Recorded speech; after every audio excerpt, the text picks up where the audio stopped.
다시 민주당 한민수 선대위 대변인 그리고 여론조사 전문가인 김봉신 메타보이스 부대표와 이야기 나눠보겠습니다. 네, 조금 전에 여론조사 공표 금지 기간까지 말씀을 주셨습니다. 그 여론조사 공표 금지 기간 동안 김문수 후보가 역전을 자신했었어요. 물론 지긴 했지만 어떻게 이 정도면 선전한 거라고 봐야 됩니까? 예. 여론조사에서는 김문수 후보 같은 경우는 이제 40%를 넘기가 좀 어렵지 않느냐라는 예측이 있었습니다. 더군다나 중도 성향이신 분들 중에서는 특히 이제 확장력이 좀 떨어져서요. 전체 평균보다 상대적으로 좀 낮은 그런 지지도를 보였기 때문에 실제 득표가 40%를 넘을지 또 못 넘을지 이게 이제 관전 포인트 중에 하나였었는데요.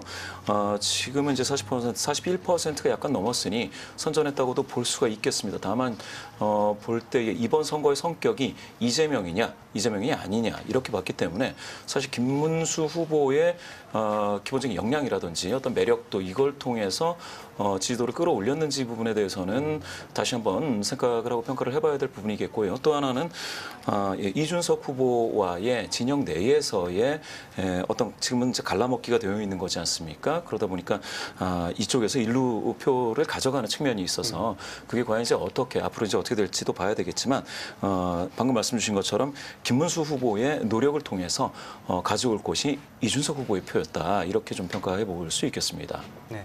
지지율이 갈수록 좁혀지는 추세였잖아요. 어떤 시간이 좀 더 있었다면 역전도 가능했을 거라고 보십니까? 그거는 좀 쉽지 않았고요. 이준석 후보와 만약에 단일화를 했다 하더라도 분산 효과 때문에 그 즉시 바로 역전이 어려웠던 정도입니다. 따라서 역전까지 기대하기는 쉽지 않았는데 일부 골든크로스 이야기가 나오기는 했습니다만 실제로는 깜깜이 기간 중에서도 역전은 좀 어려웠습니다. 네, 이번에는 더불어민주당 한민수 선대위 대변인과 이야기 나눠보도록 하겠습니다. 네, 이번 선거 운동 기간 동안 이재명 대통령이 영남권에 상당히 공을 들여왔다 이런 평가가 있는데요. 영남권에서의 성적 만족을 하시는지요? 저희들이 좀 전에 앞에서도 김봉신 대표님 얘기 좀 하셨습니다만은 나름대로 내부적으로는 대구 경북 같은 경우는 한 30% 정도를 목표를 했는데 거기에는 좀 부족하지 않았나 싶습니다. 그리고 부울경이라고 하죠. 부산, 울산, 경남인데 거기에서는 40% 넘거나 조금 부족한 곳이 있는데요. 다 모든 거는 저희들이 더 절박하게 하지 못했기 때문에 한 거라고 생각합니다. 지금 선거는 끝났습니다마는 우리 이재명 대통령께서 언제나 말씀하신 것처럼 전체 국민들을 아우를 수 있는 정책 그리고 국민들을 아우를 수 있는 입법 그런 것들을 통해서 정말 이재명 대통령 시대에는 딱 두 가지 기치를 우리가 걸지 않았습니까? 국민 주권 정부다. 그리고 또 하나는 국민 통합 정부입니다. 그 기치대로 국정 운영을 해나갈 거라는 말씀드립니다. 말씀하신 것처럼 저희들이야 곳곳에서 더 많은 득표를 하고 싶지요. 하지만 부족한 부분이 있다면 왜 부족했는지 더욱더 살펴보고 거기에 맞도록 대통령은 물론이고 우리 집권 여당도 노력하겠습니다. 네. 네, 이제 인수위 없이 바로 내각을 구성해야 합니다. 조금 전 리포트에서도 저희가 소개를 해드리긴 했지만 저희 취재 결과로만 해도 되게 구체적으로 나왔어요. 뭐 국무총리 김민석 의원, 비서실장 강훈식원 이렇게 구체적으로 좀 흘러나오고 있는데 정해진 게 있습니까? 저도 듣고는 있습니다만 오늘 오후에 아마 그 필요한 자리들이 있습니다. 당장 대통령께서 집무실을 바로 취임 선서식이 끝나면 들어가실 텐데 일을 할 참모들이 필요하지 않습니까? 네. 그래서 그 참모들은 비서실장 비롯해가지고 주요 포스트들은 이미 인선이 거의 만료된 걸로 저 듣고 있습니다. 그럼 거기에 대한 발표는 할 거고요. 그리고 문재인 대통령도 당시 이제 그 당시도 파면되고 바로 치른 조기 대선 아닙니까? 근데 총리를 발표했기 때문에 총리도 발표하지 않을까 저는 예측을 해봅니다. 근데 무엇보다도 이재명 대통령이 유세 기간에도 캠페인 기간에 말씀하셨듯이 인선의 기준이 명확합니다. 누가 되더라도 그 기준에 맞는 사람이 됐다고 우리 국민들께서 보시면 좋을 것 같습니다. 제일 기준인 충직함입니다. 그 충직함이 대통령에 대한 충직함이 아닙니다. 국민에 대한 충직함입니다.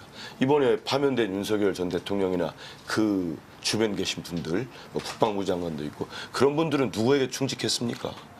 국민들에게 충직하지 않았지요. 자신들의 사리사욕에 충직했죠. 그렇기 때문에 파면됐다고 봅니다. 단죄를 받을 거고요. 두 번째가 유능입니다. 충직하고 유능한 사람. 그래서 앞으로 발표되는 분들은 우리 국민들께서는 이런 기준들에 맞게 그 이후에 뭐 이제 대통령께서도 말씀하셨지만 성별이랄지 지역이랄지 세대 이런 것도 고려되겠습니다만은 가장 중요한 건 충직함과 유능함이다. 이런 말씀 드릴 수 있겠습니다. 네. 당장 몇 시간 뒤면 대통령 취임식이 있습니다. 네. 가장 시급한 과제는 뭐라고 보십니까? 어제 여의도에 오셔가지고 지지자들하고 국민들 앞에서 아까 리포트 나왔으면 5가지를 얘기하셨죠. 했는데 가장 먼저 제가 듣기로도 대통령이 집무실에 들어가시면은 비상경제, 경제와 관련된 여러 가지 조치나 말씀을 하지 않겠나 이런 예측을 해봅니다. 그 이유는 대통령이 후보로서 기자 얼마 전에 회견하면서 경제다. 그래서 비상경제 대응 TF를 구성하시겠다고 했습니다. 그 자리를 구성을 하고 그 회의를 본인이 주도하겠다고 했거든요. 대통령이 직접 챙기겠다. 그거는 저도 지역에서 우리 강북을 해서 유세도 하고 다니다 보면은 국민들이 너무 힘들어합니다. 이건 뭐 IMF나 뭐 코로나를 넘어섰다고 얘기합니다. 12.3 이후로 내란이 시작된 이후로 매출이 3분의 1 토막이 났다는 상인들이 한두 분이 아닙니다. 그러면은 대통령이 항시 후보실도 그렇고 말씀하셨지만은 보수 정책이면 어떻고 진보 정책이면 어떻습니까? 정말 국민들을 살리는 정책이 가장 필요하다. 그래서 여러 가지 시급한 과제들이 많이 있지요. 하지만 일단 가장 급선무인 경제와 관련된 민생 경제를 회복하기 위한 여러 조치들 서둘러서 마련하실 거로 보고 있습니다. 이번엔 개혁신당 이준석 후보 얘기를 좀 해볼 텐데요.